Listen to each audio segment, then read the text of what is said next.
Yeah, so my name is Tayler. I'm 14, live in Cardiff in Wales. I like skateboarding, BMXing, mucking around outside, drawing, playing on my Xbox, just reading as well, you know. And in the future, I think I'd like to start in the police service in armed response. Throughout my life, I kind of knew I was kind of different. I never really identified with the girls, you know, like playing all the games and stuff. I was always, you know, playing out with the boys, playing football and wrestling, and I kind of just knew that I was different, I think, when I was, 10 or 11. Everything kind of in my head just kind of clicked. A lot of more things just made sense to me, and I knew that I wasn't supposed to be a girl, and that I was actually supposed to be a boy. And my family have been like really supportive. They're all behind me. They all support like my transition and everything, and they all just love me. January this year, I started on the treatment of hormone blockers, which just stops all of like the hormones and everything going through. I have to take them every 4 weeks. And it feels so much better now because you feel like you've kind of stopped, and that means you can carry on as yourself and you don't have to like go through all the things that like biological females would have to. I have to be taking the hormone blockers for another 2 years now until I turn 16, and then I get to go on with my choice of whether I want to start taking testosterone or not, which I think I will. And I think I'm going to be a lot happier once my like voice lowers and start with facial hair and body hair. Last year, Fox came down to Wales to see us, and he came into my school with the LGBT. After I'd said that I would, he told the whole school about me and what I was going through and how I was feeling, and it was amazing because then everyone kind of knew, but I didn't have to be worried about going up there and saying it myself.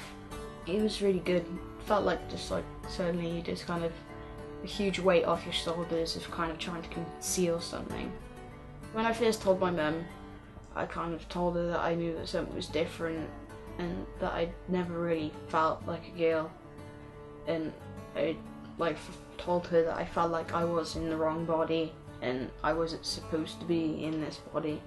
And she was like, we both cried when I told her because it's so emotional and kind of figured it out. But she was immediately supportive. She immediately wanted to go to the GP and find out, you know, what we could do to kind of help me feel more comfortable.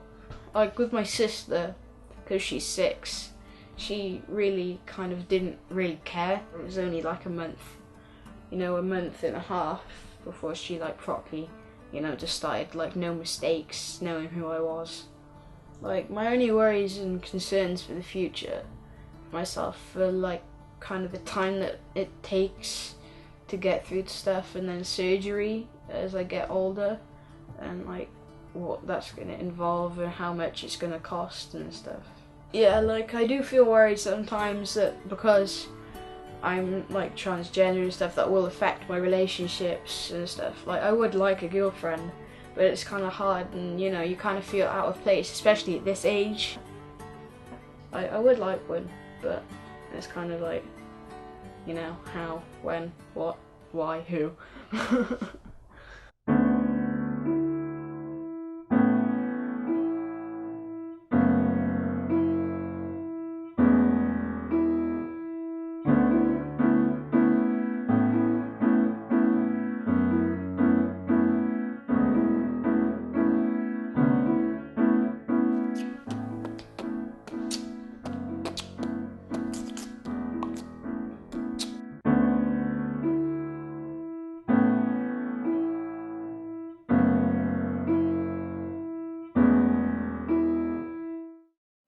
I'm Taylor's mum, Rachel. At the moment we're in Abergavenny, which is where my mum and my stepdad live, and this is kind of our unofficial retreat.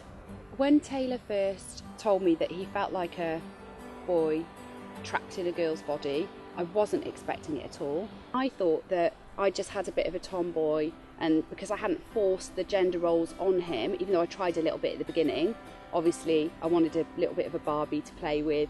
You know, I tried to dress him in dresses, and he was really disgusted and looked at me like, ugh, I'm not wearing that. And then he said to me when he was about 3 or 4, I'm only going to wear trousers, I'm never going to wear a skirt. And then eventually he asked to have his hair cut, and after a little while I was like, okay, even though he had the most beautiful curly golden hair, didn't you? So I had to let go of my ideas about who I thought my child was going to be and accept who he actually was.